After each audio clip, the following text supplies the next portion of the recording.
പാലക്കാട് ഒരു ചെറിയ ഇഷ്യൂ ഉണ്ടാവുന്നുണ്ട്. ഒരു പരാതിയുമായി കോൺഗ്രസ് രംഗത്ത് വരികയാണ്. കാണുന്നവരെ പോലും അന്ധരാക്കുന്നു, എന്നിട്ട് മറ്റൊരാൾ വന്ന് ഓപ്പൺ വോട്ട് ചെയ്യുന്നു, അതിന്റെ എണ്ണം പെരുകുന്നു എന്നാണ് അക്ഷയ പറയും. അക്ഷയ, എന്താണ് അങ്ങനെ കോൺഗ്രസ് ഒരു ആരോപണം ഉന്നയിക്കാൻ സാധ്യത? നേരത്തെ ഇപ്പോൾ അക്ഷയ തന്നെ പ്രതികരണം തേടുമ്പോൾ പലരും അല്ലേ അവർക്ക് പെട്ടെന്ന് കൂടെയുള്ളവരാണ് ഓപ്പൺ വോട്ടാണെന്ന് നമ്മളോട് പറയുകയും ചെയ്തിരുന്നു. അങ്ങനെ എണ്ണം കൂടുതലാണോ സംശയിക്കത്തക്ക തരത്തിൽ?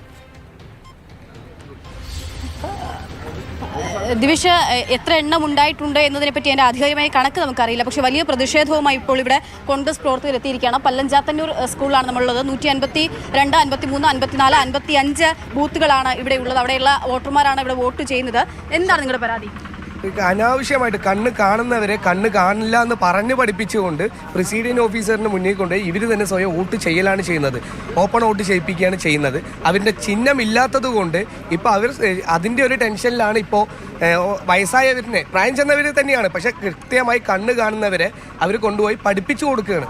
വോട്ട് കണ്ണ് കാണില്ല, അവിടെ ചോദിക്കും കണ്ണ് കാണില്ല എന്ന് പറയണം, നമ്മൾ വോട്ട് ചെയ്തോളാം എന്ന് പറഞ്ഞിട്ട് ചെയ്യുന്നതാണ് ഇപ്പോൾ CPM പ്രതിനിധികൾ ഇവിടെ ചെയ്തുകൊണ്ടിരിക്കുന്നത്. എത്ര പേരുടെ വോട്ട് അങ്ങനെ രേഖപ്പെടുത്തി? 154 പോളിംഗ് ഏജന്റാണ് ഞാൻ. 154 7ഓളം വോട്ടുകൾ പോയിട്ടുള്ളതാണ്. അങ്ങനെ 153 ആ പ്രശ്നങ്ങൾ വന്നപ്പോഴാണ് ഞങ്ങൾ ഈ പ്രശ്നങ്ങൾ 7 പേർക്ക് മറ്റു പ്രശ്നങ്ങളൊന്നും ഇല്ലാത്തവർ തന്നെയാണ്. കാരണം നമ്മുടെ അടുത്ത വീട്ടുകാരും ഒക്കെ പരിചയമുള്ളവരൊക്കെ തന്നെയാണ്, നമ്മൾ നിരന്തരമായിട്ട് കാണുന്നവരൊക്കെ തന്നെയാണ്. പിന്നീട് ഇവർ ഈ നിമിഷം മാത്രം കണ്ണു കാണുന്നില്ല എന്ന് പറഞ്ഞിട്ട് കൊണ്ടുവരുമ്പോൾ നമ്മൾ എങ്ങനെയാണ് ഇത് വിശ്വസിക്കേണ്ടത്?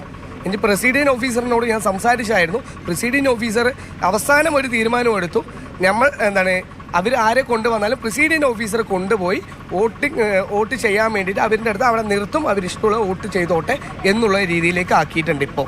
അത് കാരണം ഇപ്പോൾ കുറച്ച് പ്രശ്നങ്ങൾ ഇല്ലാതിരിക്കുന്നു. 154 ബൂത്തിൽ ഇതേ പ്രശ്നം തന്നെ 154 കൂടി വന്നപ്പോഴാണ് നമ്മൾ 154 സംസാരിച്ചു. ഇതിൽ എൻ്റെ ഒരു ബന്ധുവും കൂടി ഉണ്ട്, നമ്മുടെ കാർത്തികേനി അമ്മയും. എൻ്റെ ബന്ധുവും കൂടിയിട്ട് ഇതിലുണ്ട്. എൻ്റെ തൊട്ട വീട്ടിൽ തന്നെ ആള് തന്നെയാണ് കൊണ്ടുപോയിട്ടുള്ളത്. അവർക്കും കണ്ണ് കാണില്ല എന്ന് തന്നെയാണ് പറഞ്ഞത്. അവരെ പറഞ്ഞ് പഠിപ്പിക്കുക തന്നെയാണ് ചെയ്തിട്ടുള്ളത്. അതിലിപ്പോൾ ആദ്യം അവസാന തെരഞ്ഞെടുപ്പല്ല, ഇതിനു മുമ്പും ഇലക്ഷൻ പ്രവർത്തന മേഖലകളിൽ ഞങ്ങളെല്ലാം സജീവമായ ആളുകളാണ്. ഇതുപോലെ വ്യാപകമായ രീതിയിൽ ഓപ്പൺ വോട്ട് ചെയ്യുന്ന ഒരു സംവിധാനം ഇല്ല. ഇത് CPM പരാജയത്തിൻ്റെ ഒരു ആണിക്കല്ലാണ്. കാരണം ചോദിച്ചു കഴിഞ്ഞാൽ ഒരു കണ്ണ് കാണുന്ന അല്ലെങ്കിൽ പണിക്ക് പോകുന്ന തൊഴിലുറപ്പ് മേഖലകളിൽ പണിയെടുക്കുന്ന ആളുകളെ ഈ ഓപ്പൺ വോട്ട് നിർബന്ധിച്ച് ചെയ്യിപ്പിക്കുന്ന രീതി ശരിയല്ല. അത് ഉത്തരവാദപ്പെട്ട പ്രിസൈഡിംഗ് ഓഫീസറോട് സൂചിപ്പിച്ചിട്ടുണ്ട്. ഇതിന് ഒരു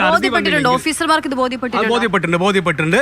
അപ്പോൾ ഇനി അങ്ങനെ ഒരു ചുറ്റുപാട് ആണെങ്കിൽ വരുന്നതെങ്കിൽ അത് ശക്തമായ രീതിയിൽ രാഷ്ട്രീയപരമായിട്ട് തന്നെ എതിർക്കും. ഇന്ന് വരെ ഇവിടെ ഒരു നല്ല രീതിയിലുള്ള കണ്ണ് കാണുന്നവരെയും അന്ധരാക്കുന്നു എന്ന വിമർശനമാണ് കോൺഗ്രസ് പ്രവർത്തകരുടെ ഭാഗത്തുനിന്നുണ്ട്.